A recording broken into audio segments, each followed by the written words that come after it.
Nós precisamos retomar algo que vimos em 2017.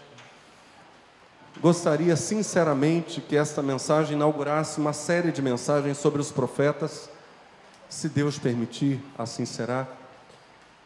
Gostaria que a partir de hoje mergulhássemos nos profetas, começando por um profeta que não é profeta escritor, nem é profeta com um ministério de longa duração, um ministério relativamente curto, mas um profeta que é entendido por Israel como profeta símbolo do ministério profético, como um profeta símbolo da própria nação israelita.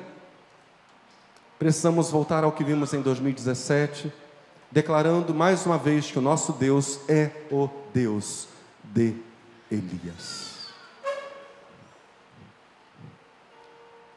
Para que a gente entenda a grandeza da obra de Deus por meio de Elias, e para que a gente possa traçar ao fim da mensagem paralelos da nossa realidade, como igreja brasileira, como igreja num contexto de um mundo imerso em confusão, para que a gente consiga entender com clareza essas coisas, precisamos mais uma vez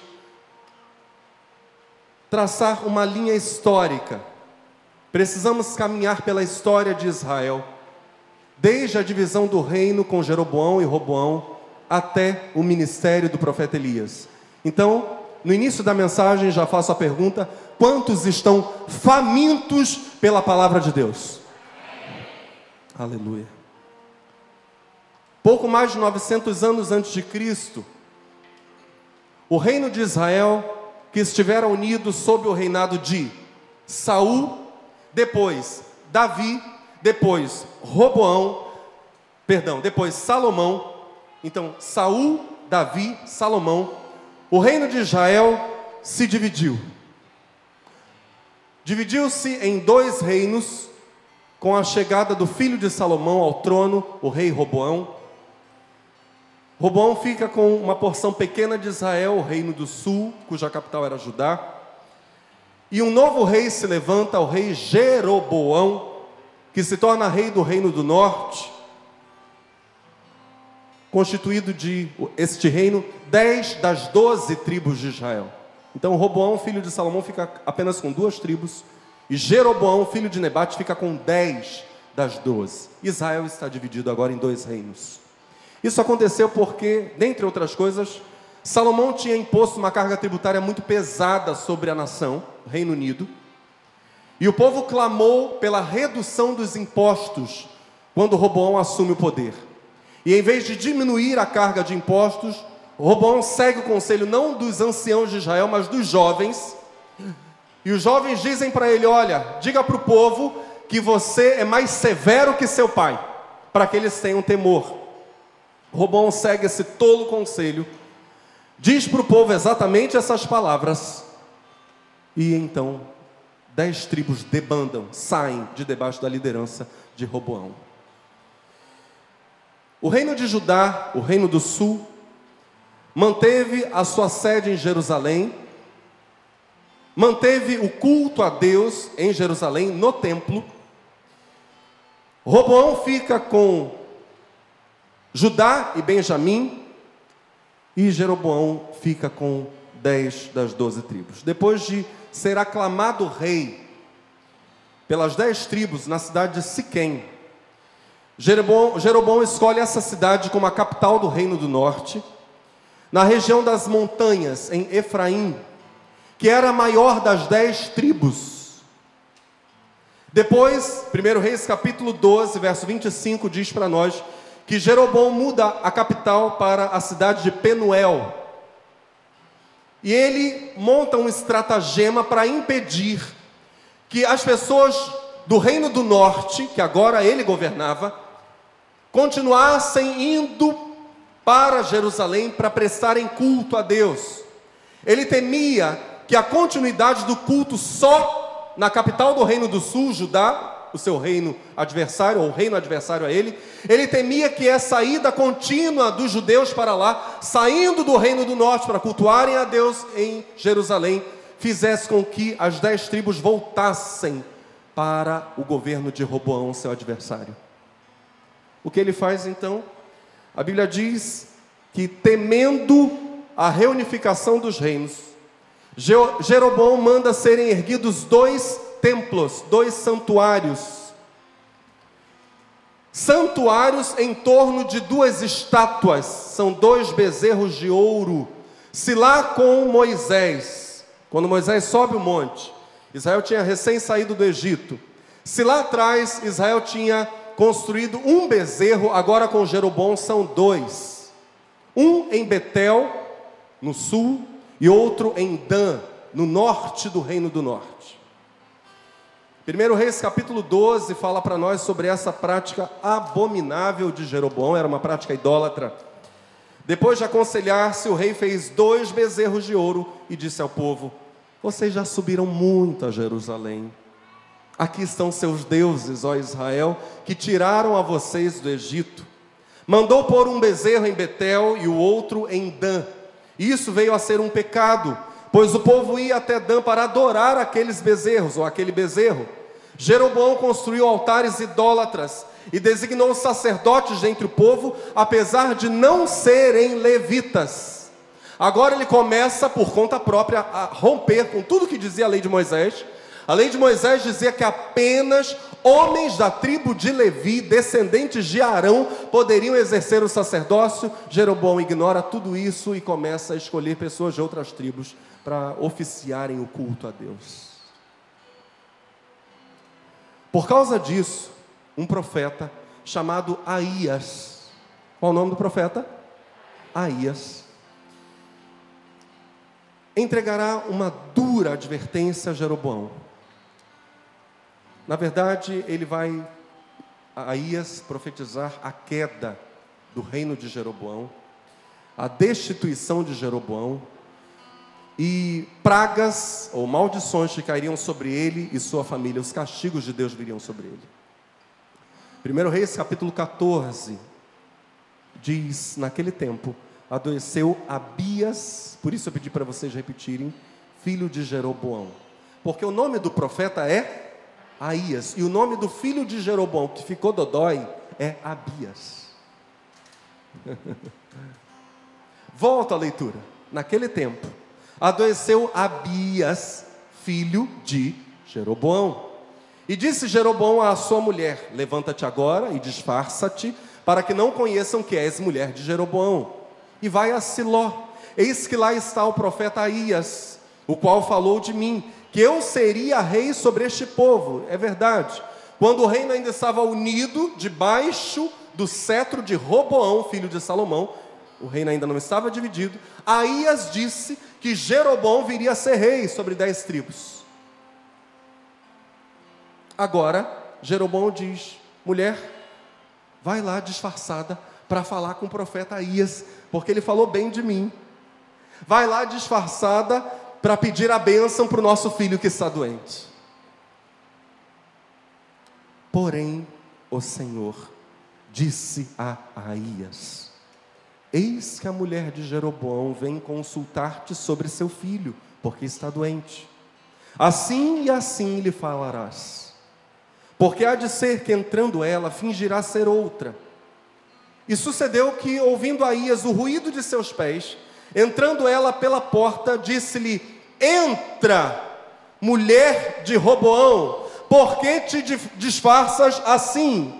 O detalhe é que o texto vai dizer para nós, e eu não li agora aqui para vocês, que o profeta Aías, nesse momento da história, era um profeta cego.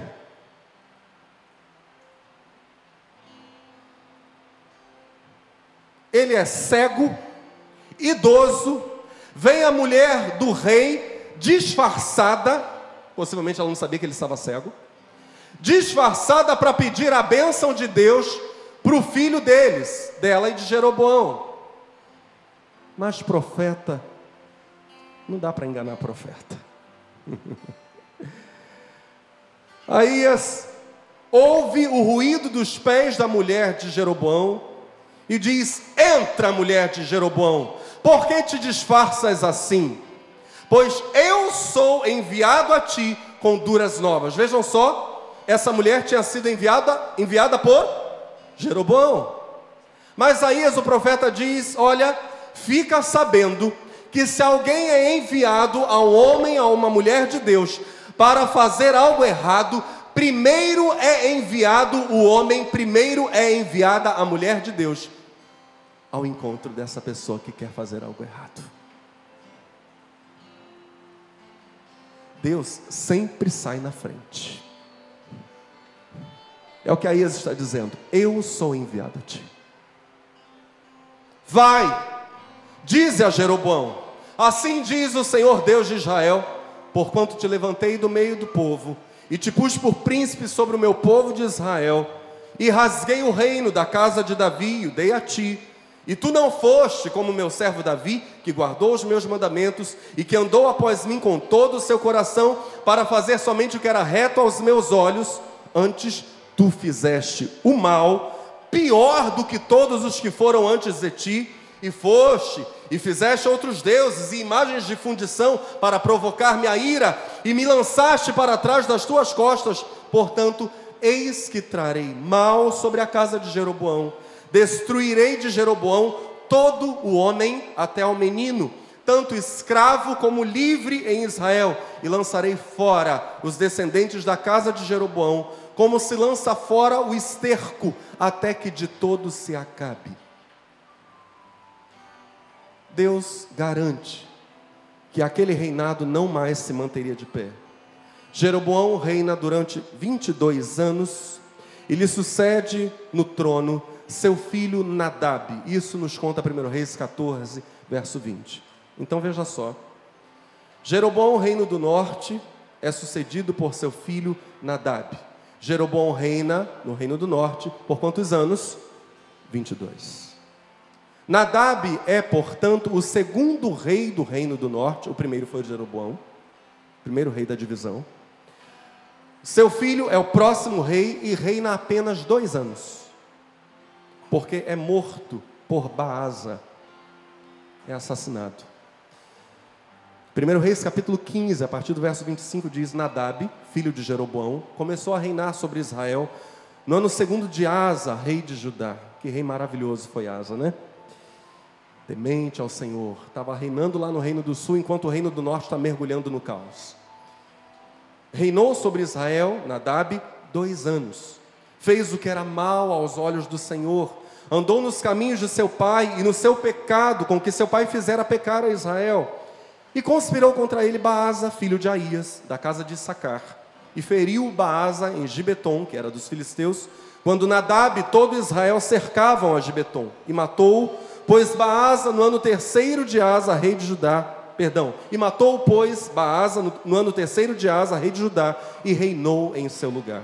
Sucedeu que, reinando ele, feriu a toda a casa de Jeroboão. Nada de Jeroboão deixou que tivesse fôlego, até o destruir, conforme a palavra do Senhor, que dissera pelo ministério de seu servo Aías, o Silonita. Ou seja, apenas 2 anos após a morte de Jeroboão, apenas 2 anos depois que Nadab assume o trono, cumpre-se à risca toda a profecia de Aías. O velhinho cego, que era um profeta, falou a palavra do Senhor. Baasa é então o 3º rei de Israel, mas já mudou de dinastia. A primeira dinastia teve apenas 2 reis, Jeroboão e seu filho Nadab. Agora essa família sai do trono, assume o trono Baasa, é o 2º rei de Israel, 3º rei de Israel da 2ª dinastia. Baasa assume o trono e continua nas mesmas práticas idólatras de Jeroboão e Nadab, seus antecessores.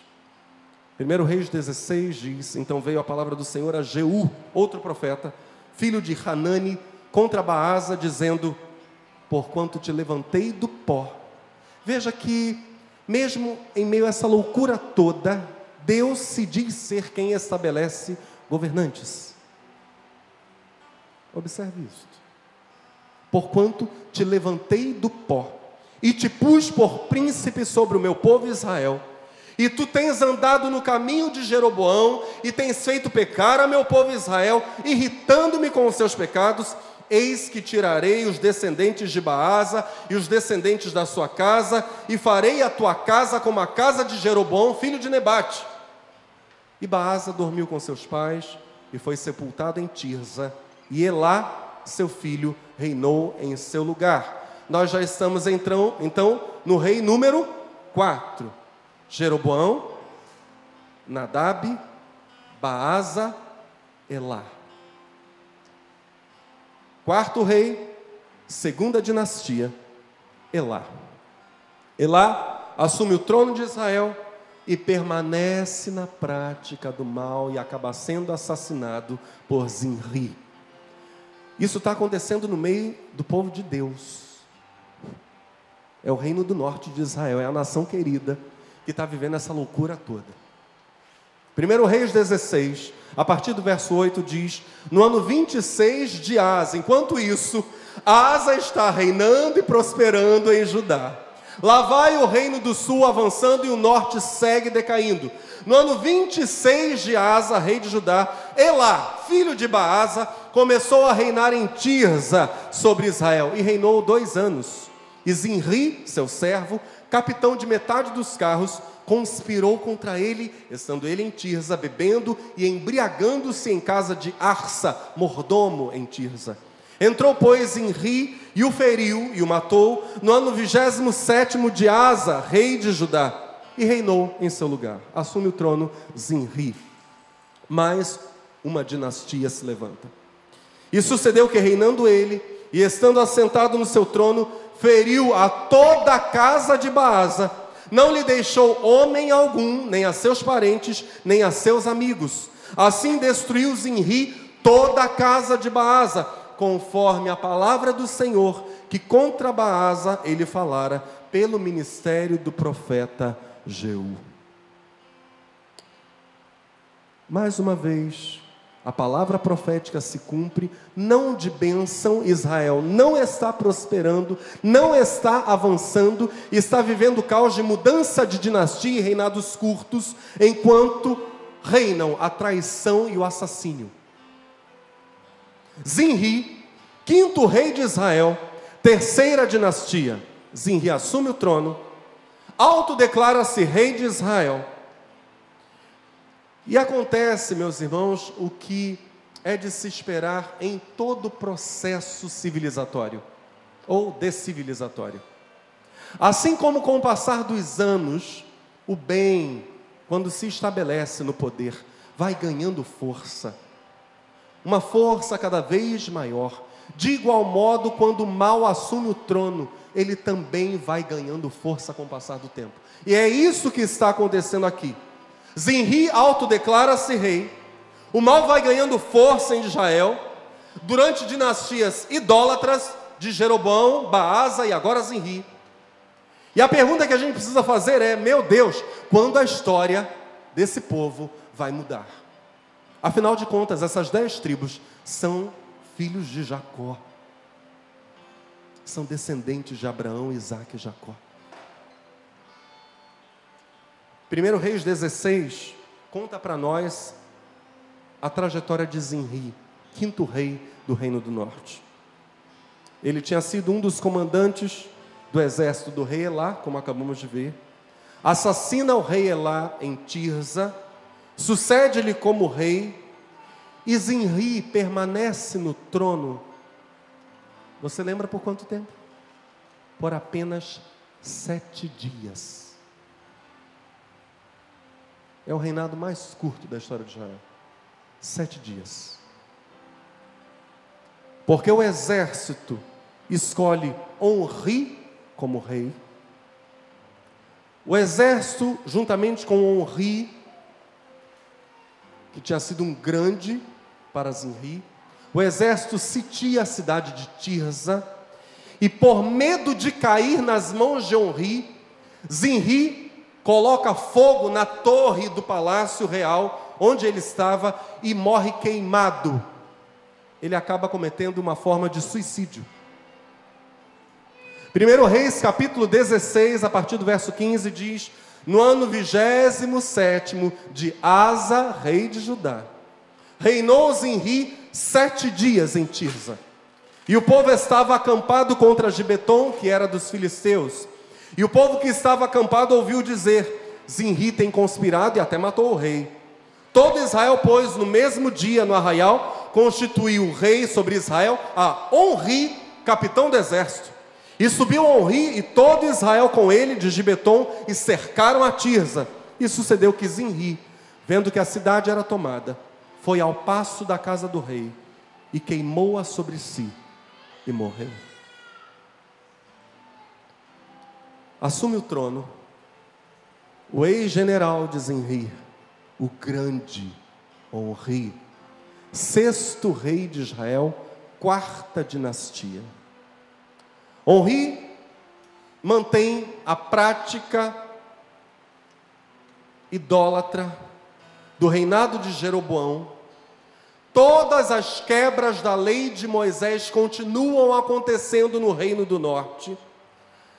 Onri começa a fortalecer no Reino do Norte o culto ao falso deus Baal e constrói altares por todo o Reino do Norte para a adoração do plural de Baal, que são os Baalins. Onri não apenas constrói altares no Reino do Norte, como incentiva o povo a construir altares pagãos. Acontece uma abundante construção de templos pagãos para a realização de sacrifícios imundos em todo o norte de Israel, em todo o território das 10 tribos. Sacerdotes e mais sacerdotes pagãos começam a ser levantados em lugar dos sacerdotes da tribo de Levi. Baal está sendo adorado. Você consegue imaginar o povo de Deus assim? A nação de Israel está mergulhada em densa escuridão.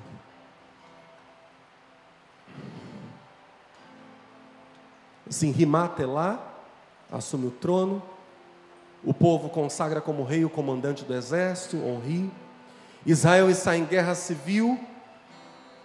Metade do povo quis que Tibni reinasse no meio dessa loucura toda, mas Tibni acaba sendo morto.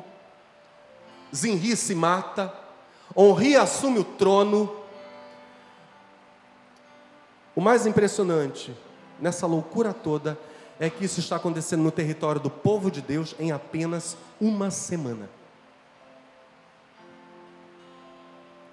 A Bíblia Vida Nova faz uma observação em nota de rodapé que nos dá informações valiosíssimas sobre quem foi Onri, rei de Israel. Foi ele quem construiu, quem edificou, como um portento, como algo extremamente glorioso, a antiquíssima cidade de Samaria. Foi ele o pai do pior de todos os reis que Israel já viu, o mais pagão de todos, o rei Acabe. Onri é seu pai. Onri se fortalece tanto no trono que povos distantes de Israel, ou inimigos de Israel, povos que não mantinham alianças de paz com Israel, moabitas, edomitas, sírios, eles passam a chamar o reino do norte de casa de Onri. O norte de Israel vai receber esse apelido, é a casa de Onri. As muralhas de Samaria, cidade que Onri edificou, foram, há certo tempo, as muralhas foram desencavadas. Arqueólogos desenterraram pedaços das muralhas de Samaria e descobriram que as muralhas de Samaria foram as mais poderosas de todas as fortificações feitas no Oriente Antigo. Nunca ninguém levantou ou construiu algo tão poderoso como as muralhas de Samaria.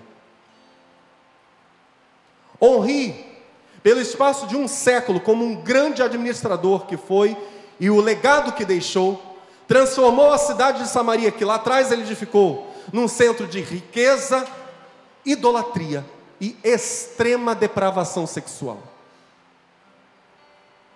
Miqueias, profeta bíblico, profetizando contra o reino do norte de Israel, fala para nós até dos estatutos ou decretos de Onri. Onri foi homem que estabeleceu códigos em Israel, leis. Miqueias capítulo 6, versos 15 e 16 diz: vocês plantarão, mas não colherão, espremerão azeitonas, mas não se ungirão com azeite, espremerão uvas, mas não beberão vinho. Vocês têm obedecido aos decretos de Onri e a todas as práticas da família de Acabe, e têm seguido as tradições deles.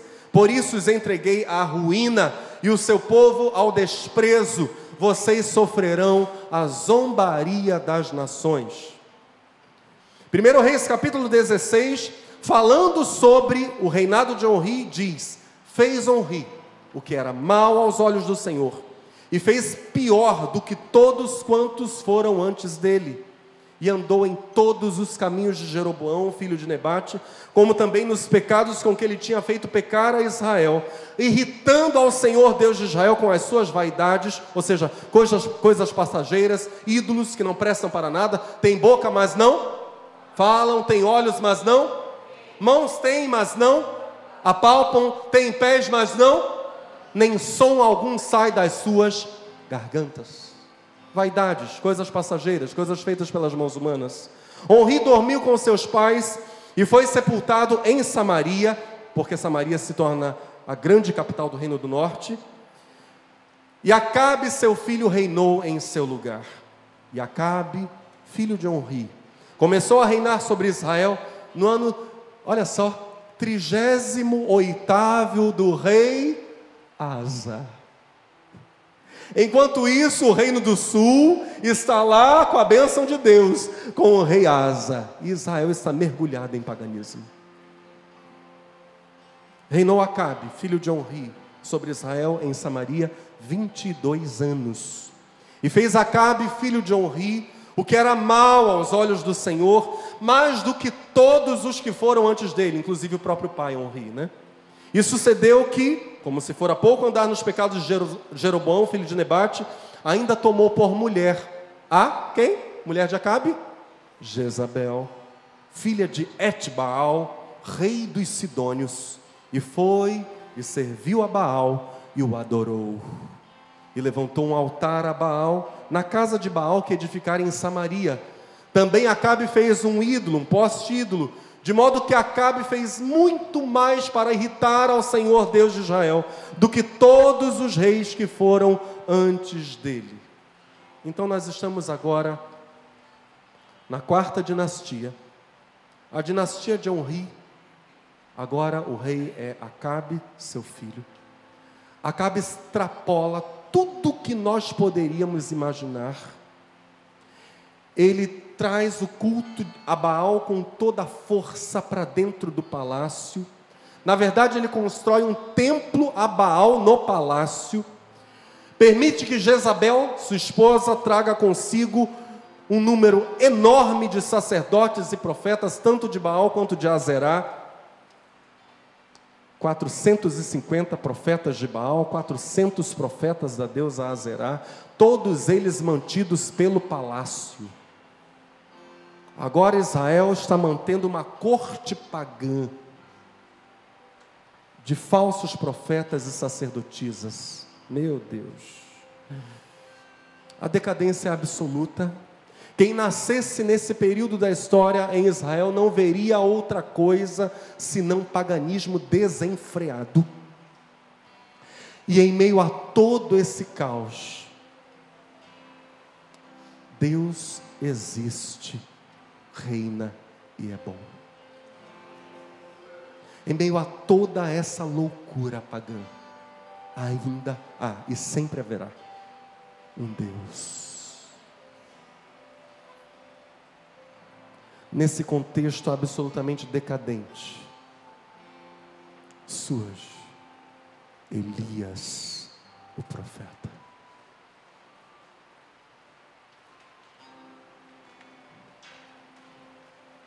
Vestido de pelo de animal, comendo gafanhotos e mel silvestre, um homem rústico usando um cinto de couro. Temos aqui alguém simples no auditório? Temos aqui alguém simples nessa noite. Elias é a face da simplicidade total. Ele é apresentado no primeiro livro dos Reis, capítulo 17, verso 1, como Elias de Tisbe, ou Tisbe. Elias o Tisbita. Uma cidade minúscula, próxima ao Val de Jaboque. Isso diz algo para nós, o Val de Jaboque. Um riacho seco, onde Jacó lutou com um varão, e ali o seu nome foi mudado para Israel. Elias de Tisbe, ou Tisbe, é desta região, do encontro de Jacó com o enviado de Deus. Elias viria então do lugar onde nasceu Israel. Israel é a terra de Elias. Isso por si já é profético. Gênesis capítulo 32 fala sobre o nascimento de Israel, e Elias será profeta de Israel, reino do norte. Gênesis 32 diz: naquela noite Jacó se levantou, tomou suas 2 mulheres, suas 2 servas, seus 11 filhos, para atravessar o lugar de passagem do Jaboque. Depois de havê-los feito atravessar o ribeiro, fez passar também tudo o que possuía, e Jacó ficou sozinho. Então veio um homem, que se pôs a lutar com ele até o amanhecer. Quando o homem viu que não poderia dominá-lo, tocou na articulação da coxa de Jacó, de forma que se deslocou a coxa, enquanto lutavam. Então o homem disse: deixe-me ir, pois o dia já desponta. Mas Jacó lhe respondeu: não te deixarei ir, a não ser que me abençoes. O homem lhe perguntou: qual é o seu nome? Jacó, respondeu ele. Então disse o homem: seu nome não será mais Jacó, mas sim Israel, porque você lutou com Deus e com homens e venceu. Elias de Israel, Elias de Tisbe, a região do Val de Jaboque. Elias da terra de Gileade, uma área com poucos moradores, próxima ao rio Jordão. O nome de Elias, em hebraico, Eliahu, significa, vamos dizer juntos, Jeová é Deus. Nós vamos citar os 3 sentidos possíveis da palavra Elias. Vamos repetir esse primeiro sentido, diga comigo: Jeová é Deus. Segundo sentido é esse, diga comigo: meu Deus é Jeová. Terceiro sentido: meu Deus é o eterno. Elias é uma figura misteriosa na Bíblia. Não se fala da família de Elias. Não se fala de descendência de Elias. Disse que Elias era tisbita. Não sabemos se esse é o nome efetivamente dado a ele ao nascer. Não sabemos se é um título que o profeta assumiu para si. Mas o que nós sabemos é que Elias é um símbolo de pessoas que Deus levanta em meio a todo o caos, com grande autoridade, com muita simplicidade. Se iniciará uma poderosa reforma espiritual em Israel. Elias não adorará os bezerros ou touros. Elias não adorará a Baal. Elias não confiará em exércitos. Para Elias, meu Deus é Jeová. Jeová é Deus. Meu Deus é o eterno.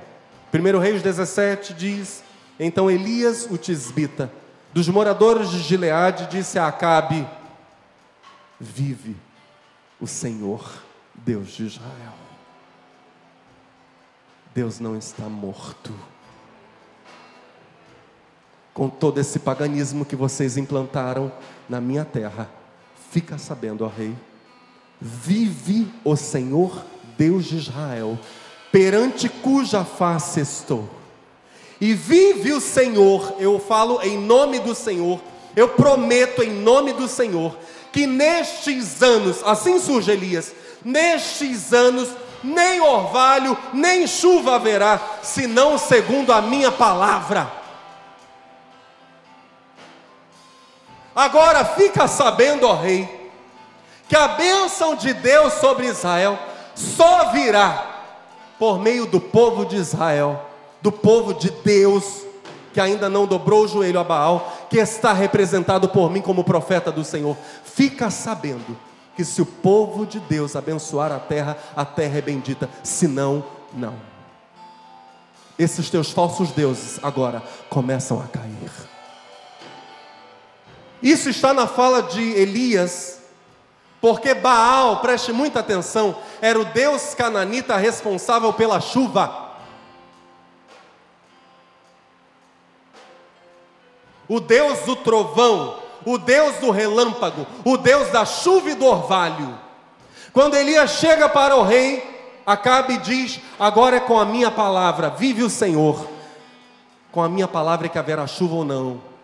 Elias está dizendo: chega de falsos deuses, chega, Baal tem que cair, e já começou a cair. Elias alerta Acabe.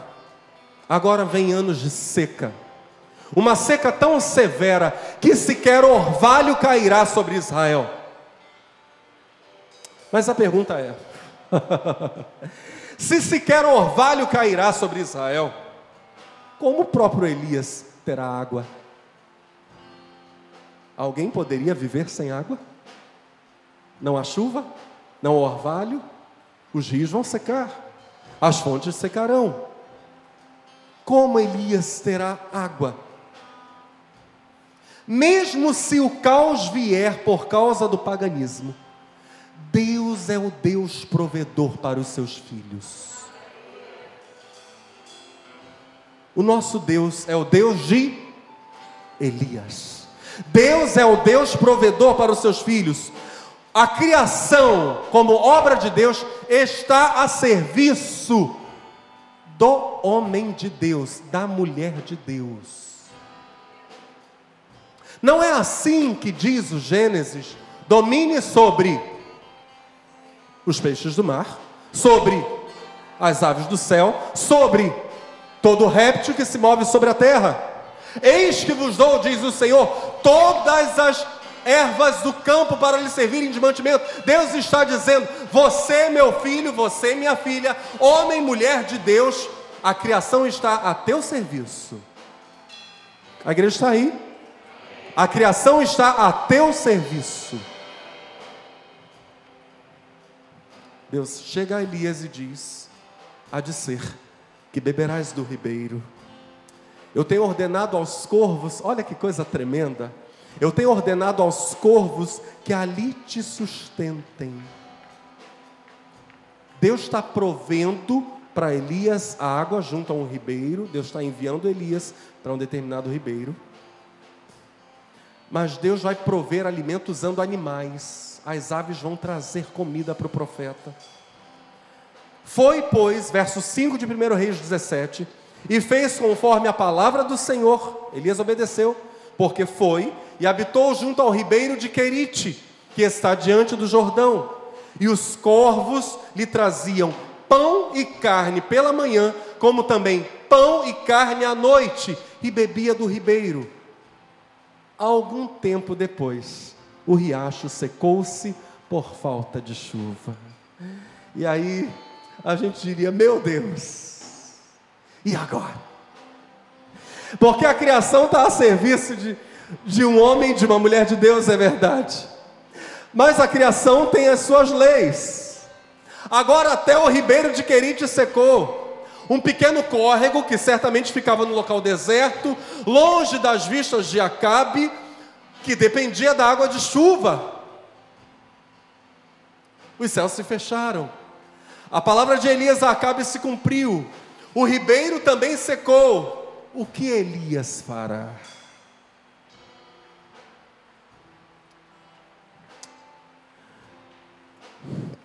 Se você puder fazer essa pergunta ao seu irmão, eu gostaria que você faça essa pergunta. Você não vai ficar morrendo de timidez agora, porque a gente está com o auditório meio escuro. Você pode olhar para ele e dizer: o que fazer quando tudo faltar?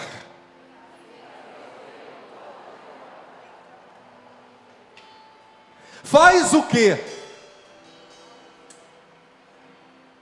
Não tem chuva, portanto não tem mais Ribeiro de Querite, acabou. Agora, o que a gente faz? Elias nos dá a resposta com a vida dele. O que a gente faz é uma coisa só: espera Deus falar. Espera.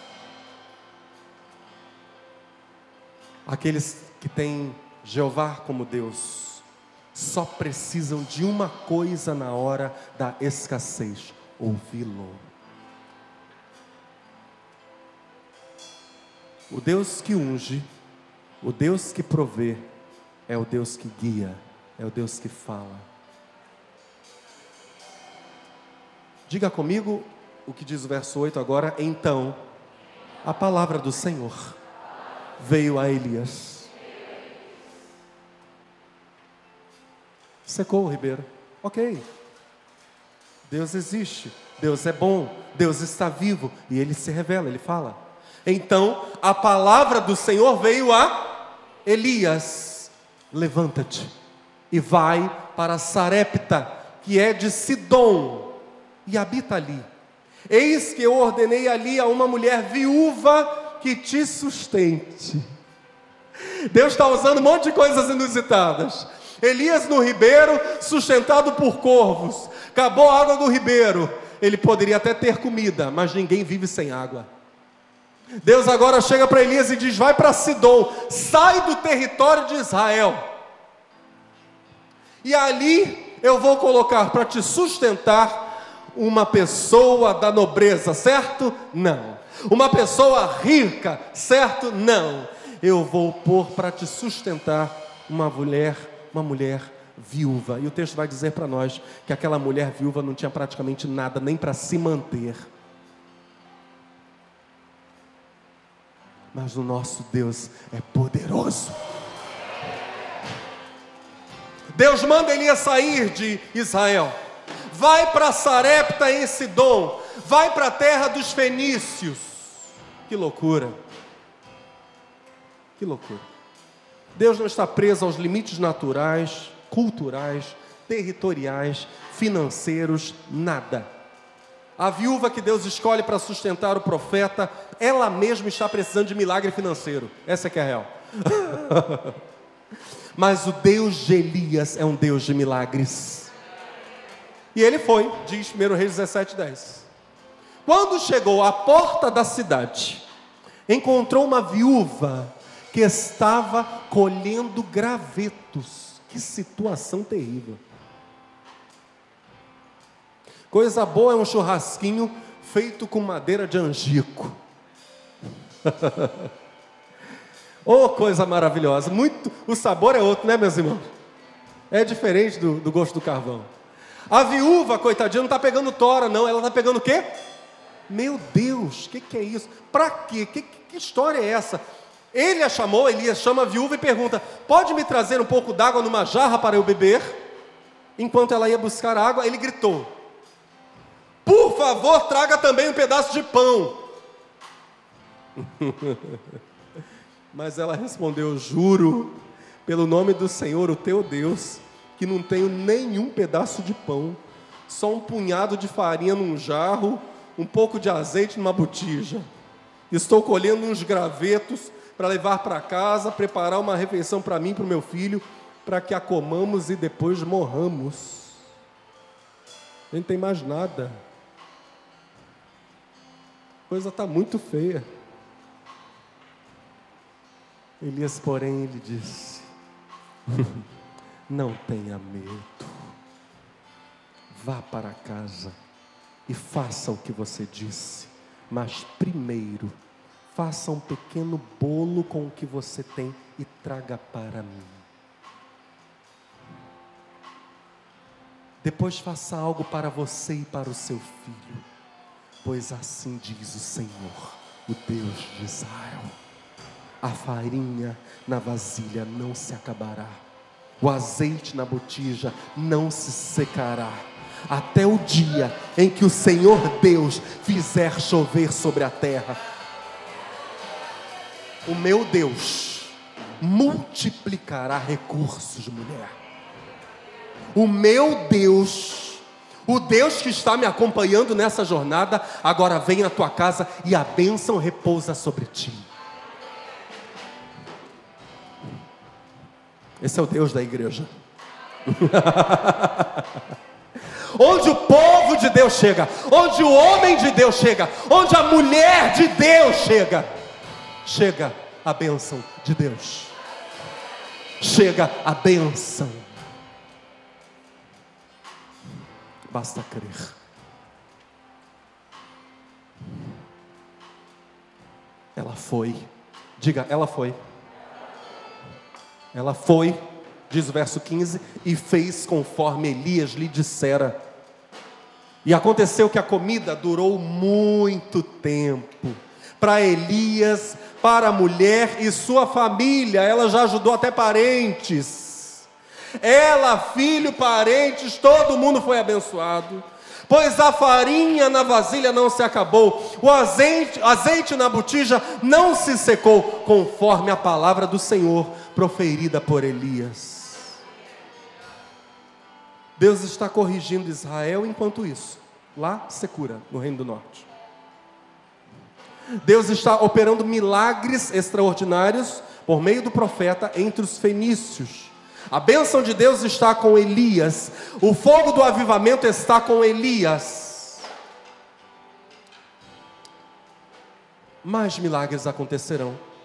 1 Reis 17, a partir do verso 17, diz: algum tempo depois, o filho da mulher, dona da casa, ficou doente, foi piorando e finalmente parou de respirar. E a mulher reclamou a Elias: que foi que eu te fiz, ó homem de Deus?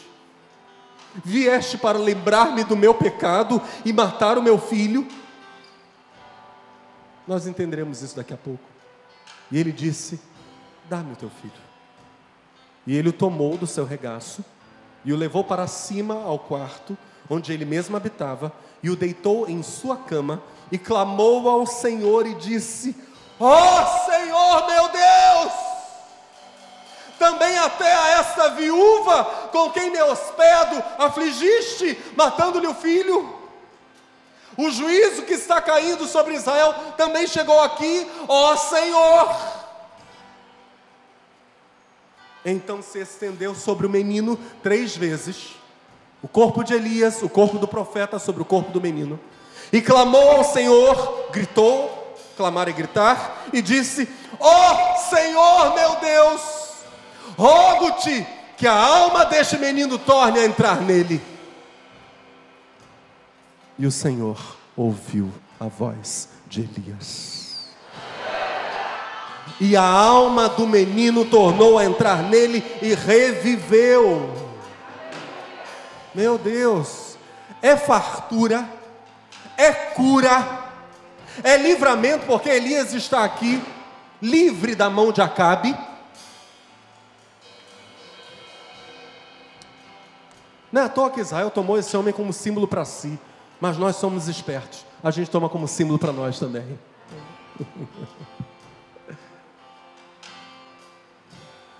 A viúva diz: você veio aqui para me lembrar do meu pecado.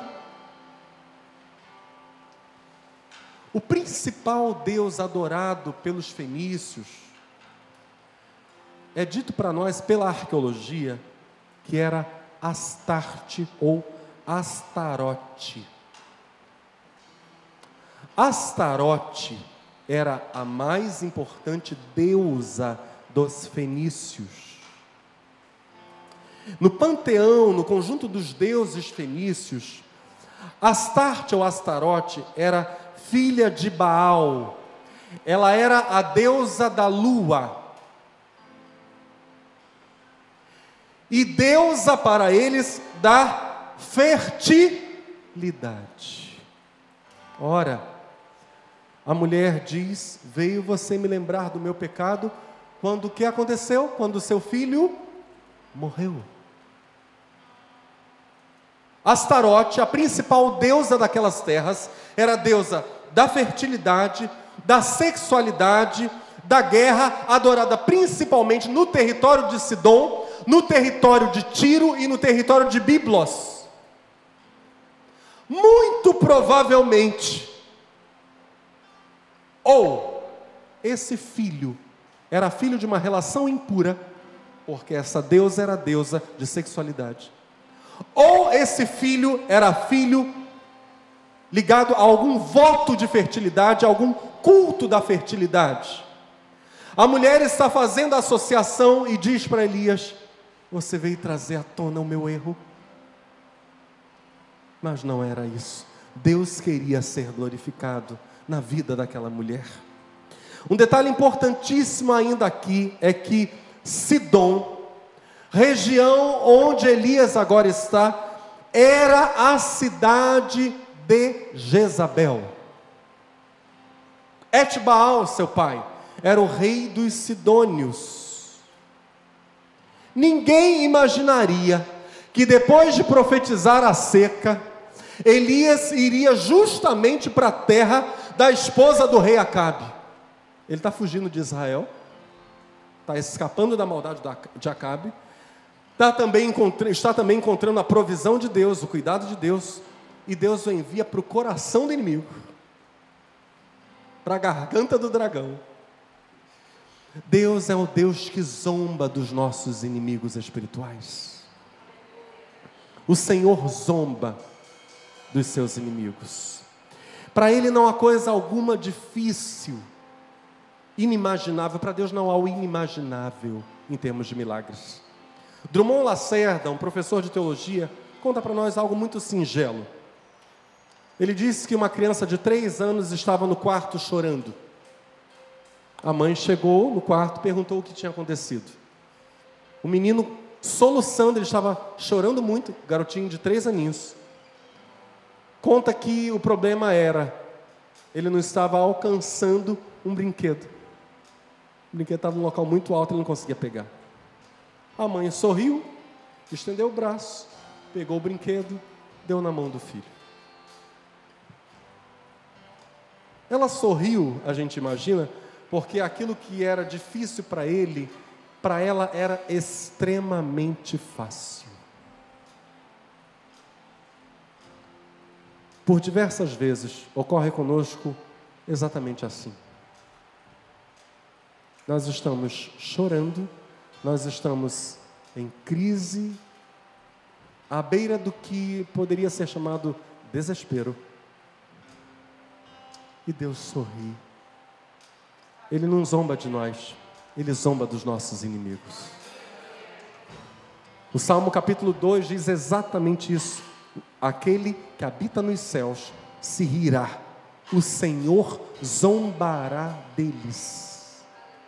Salmo 2, verso 4. O Senhor zombará dos inimigos do seu povo. Por vezes, a presença do homem ou mulher de Deus pode ser entendida como uma presença que traz condenação, que traz à memória algum pecado antigo.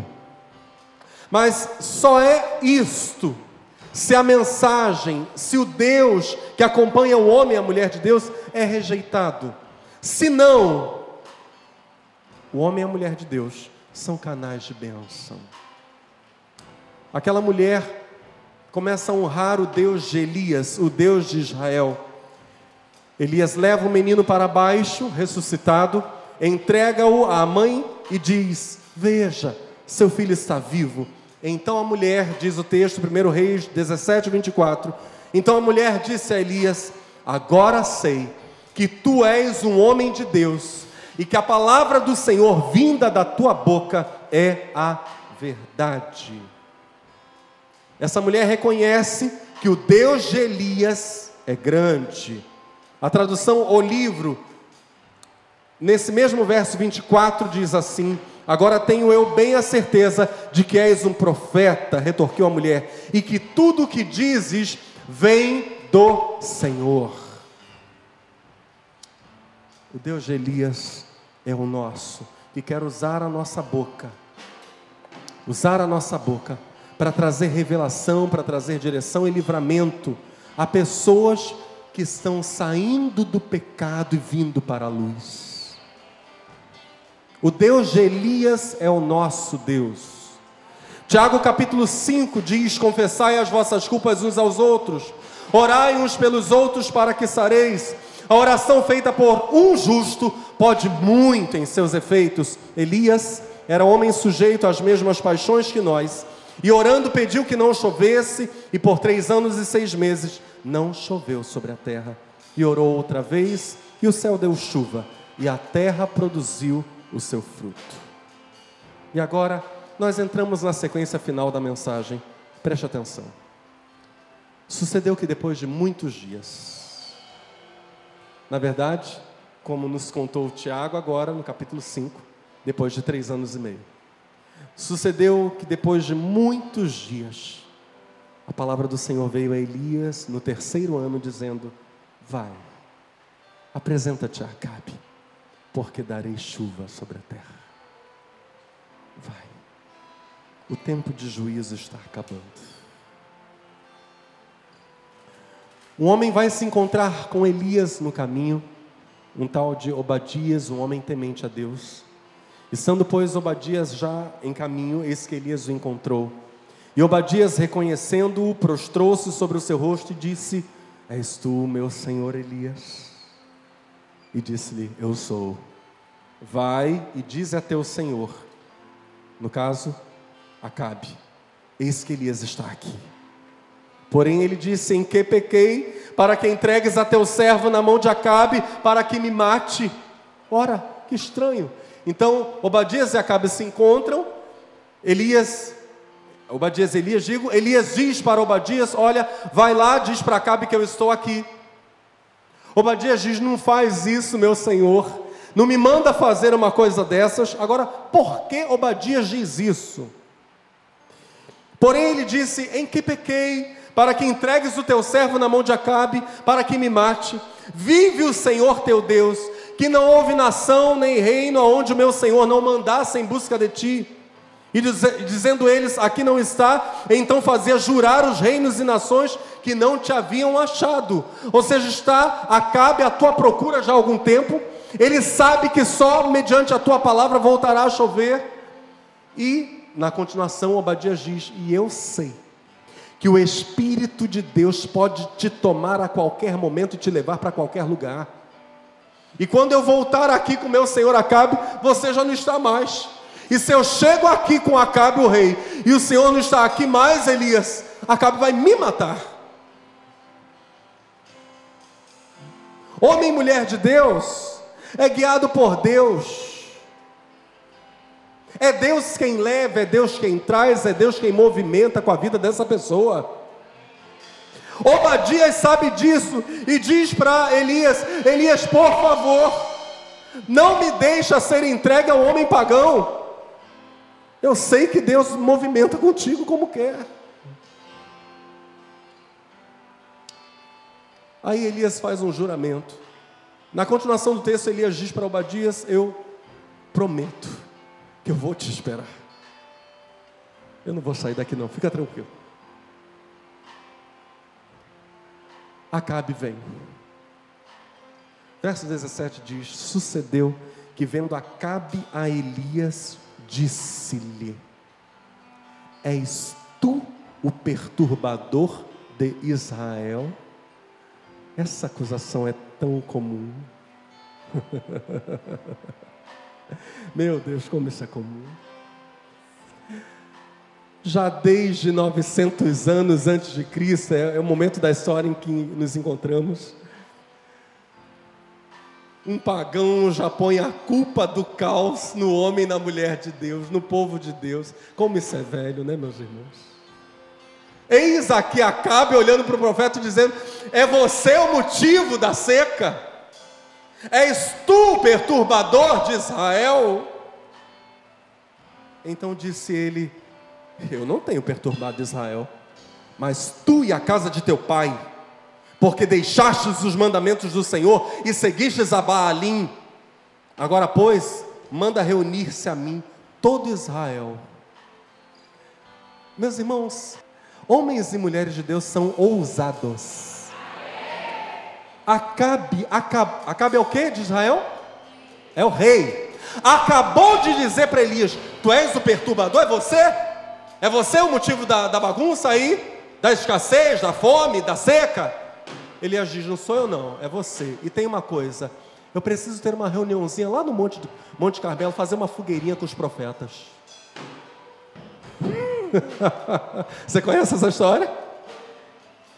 Acabe está querendo matar Elias. Elias, além de não recuar, ainda diz: manda os profetas lá para o Carmelo para a gente se reunir. Está entendendo, Acabe? Sabe quanto de medo eu tenho de você? 0. Meu Deus é Jeová.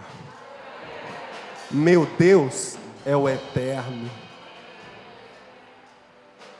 Agora, pois, manda reunir-se a mim todo Israel no Monte Carmelo, como também os 450 profetas de Baal e os 400 profetas de Azera ou Azerá, que comem da mesa de Jezabel. Então Acabe convocou todos os filhos de Israel, reuniu os profetas no Monte Carmelo.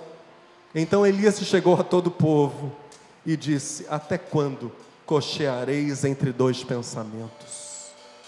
Vocês vão ficar nessa até quando? Se o Senhor é Deus, seguiu, vão de cabeça servindo a Ele. Se Baal, seguiu, vão de cabeça servindo a Baal. Sabe qual foi a reação do povo? Não respondeu nada. Ficaram em silêncio. Todo mundo está constrangido. Epa, a gente não tem a ousadia desse homem não. O ato deles é isso. Porém o povo nada lhe respondeu. Essa semana eu e minha esposa vimos o inimaginável, né, meu bem? O inimaginável. É um novo cristianismo aí surgindo, né? Chamando pessoas para um culto glorioso de milagres, com uma ressalva: se você estiver doente, fique em casa. Olha, isso é o pós-apocalipse. Isso já é o mundo com os zumbis. Insano. É isso. Eu não sei mais ler em português. Eu estou ficando... porque era um aviso em português, né? Eu não sei mais ler, gente. Não é possível.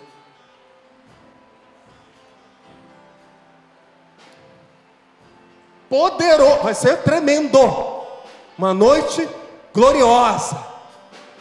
De cura. De mover. Mas se você estiver doente, por favor, não venha. Fique em casa.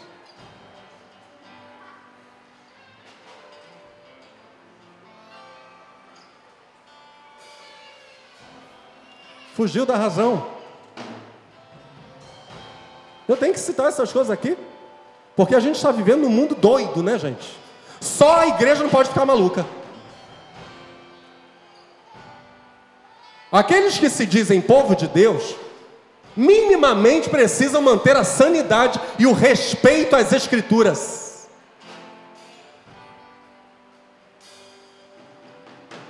Ele ia chegando para o povo dizendo: definam-se. O que vocês querem fazer da vida? Se Baal é Deus, sigam. Se Jeová é Deus, sigam. O povo fica caladinho. Porém o povo nada lhe respondeu. Então disse Elias ao povo: só eu fiquei por profeta do Senhor. Os profetas de Baal são 450 homens, fora os de Azera. Falando a verdade. 850 falando um monte de mentira. Olha a proporção. 850. Meu Deus. Então Elias disse a todo o povo: chegai-vos a mim. Todo o povo chegou a ele. Restaurou o altar do Senhor que estava quebrado. Claro, né? O povo só estava servindo a Baal, cultuando bezerro. O altar de Deus estava para lá de esquecido. Elias tomou 12 pedras, conforme ao número das tribos dos filhos de Jacó, ao qual veio a palavra do Senhor, dizendo: Israel será o teu nome, tu serás príncipe de Deus. Tu és aquele que luta com os homens, com Deus e prevalece. Elias agora está trazendo isso tudo à memória. Esse é o chamado do povo de Deus. A igreja está aí? Esse é o chamado do povo de Deus: prevalecer.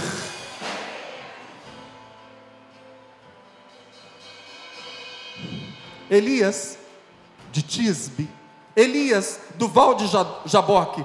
A Bíblia diz: sucedeu, verso 36 de 1 Reis 18, sucedeu que no momento de ser oferecido o sacrifício da tarde, diga comigo, 3 da tarde. 3 da tarde é o momento em que Elias vai oferecer o sacrifício da tarde, que vai ser o momento em que Jesus de Nazaré, erguido na cruz do Calvário, renderá o Espírito ao Pai. O sacrifício da tarde em Israel apontava para a morte do Cordeiro de Deus na cruz. O que Elias está fazendo aponta para Cristo. E como aponta para Cristo, aponta para a igreja, aponta para o Cordeiro e para o povo do Cordeiro. Temos aqui alguém que é obediente ao Espírito Santo. Temos aqui alguém que teme ao Espírito Santo mais do que teme a morte. Aleluia. Temos aqui alguém que teme a voz do Senhor mais do que as vozes deste mundo. Amém, amém mesmo. Muitos améns para essas coisas, porque senão a igreja vai perder completamente o seu papel no mundo.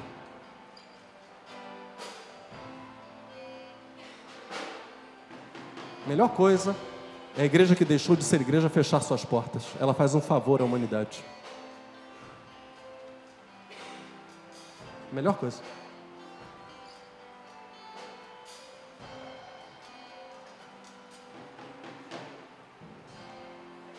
Elias está fazendo algo que aponta para nós. Às 3 da tarde, na hora do sacrifício da tarde, Elias se aproxima do altar e diz: ó Senhor, Deus de Abraão, de Isaac, de Israel, manifeste-se hoje. Os instrumentos vão dar uma pausa, por favor. Ó Senhor, Deus de Abraão, de Isaac e de Israel. Elias prossegue dizendo: manifeste-se hoje que tu és Deus em Israel e que eu sou teu servo e que conforme a tua palavra fiz todas estas coisas. Responde-me, Senhor. Responde-me para que este povo conheça que tu és o Senhor Deus e que tu fizeste voltar o seu coração. Elias havia preparado o holocausto, cortado o animal, enchido d'água o altar do holocausto. A água está correndo ali pelo rego em torno do altar. Elias tinha dito para os profetas de Baal fazerem exatamente o mesmo. Eles ficaram clamando a Baal para que Baal respondesse por fogo, porque o desafio era esse, no alto do Carmelo. O Deus que responder por fogo, esse verdadeiramente é Deus. Os profetas de Baal estão lá clamando, se retalhando, a Bíblia diz. Elias começa a zombar daquele paganismo e diz: olha, gritem mais alto. Quem sabe Baal foi tirar férias, está em viagem, está descansando, gritem mais alto. Vocês precisam acordá-lo, gritem mais alto. E quando dá 3 da tarde, Elias se cansa daquela papagaiada toda e diz: esse Deus de vocês não está com nada mesmo, porque ele não é Deus verdadeiro. Ele diz: molhem aqui, tragam água, e o altar é regado. O animal está lá encharcado.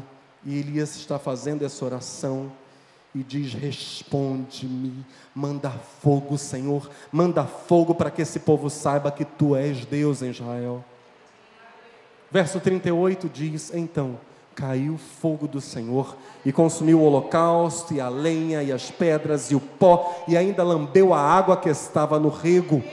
O que vendo todo o povo, caíram sobre os seus rostos e disseram: só o Senhor é Deus, só o Senhor é Deus. Aleluia.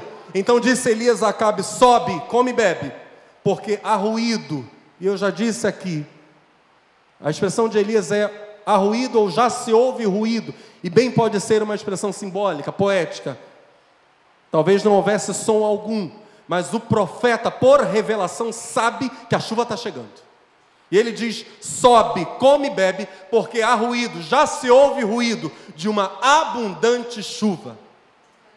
Acabe subiu a comer e a beber, mas Elias subiu ao cume do Carmelo e se inclinou por terra e pôs o seu rosto entre os joelhos. Olha só, Deus já tinha dito para Elias: apresenta-te a Acabe, porque eu vou mandar chuva sobre a terra, não é isso?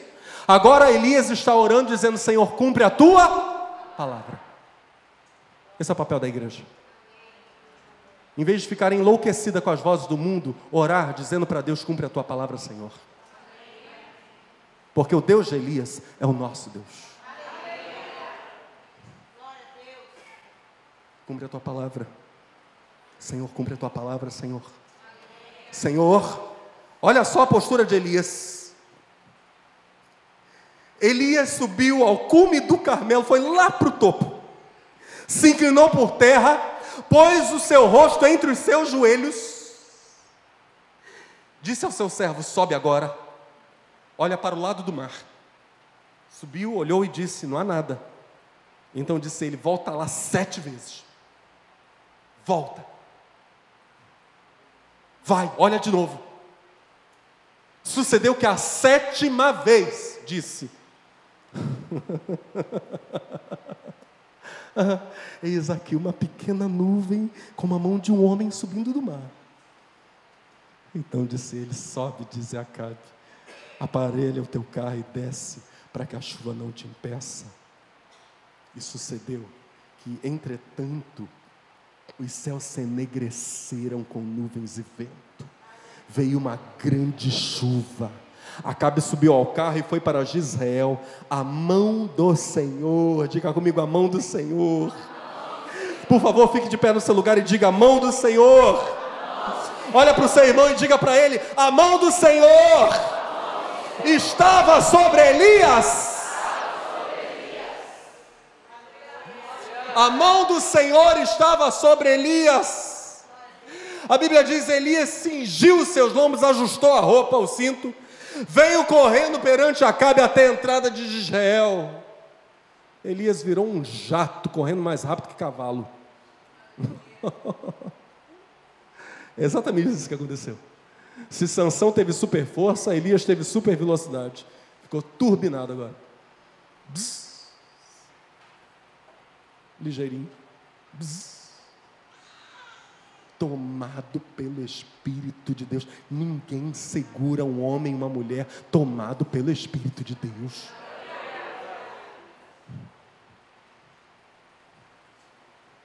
O teu Deus, o meu Deus, é esse mesmo Deus. É o Deus de Elias. É o mesmo Deus. Provedor, libertador, encorajador. Deus. A gente não está falando de um homem, de um ídolo, de um Baal, de um bezerro. Longe disso. Estamos falando do Senhor.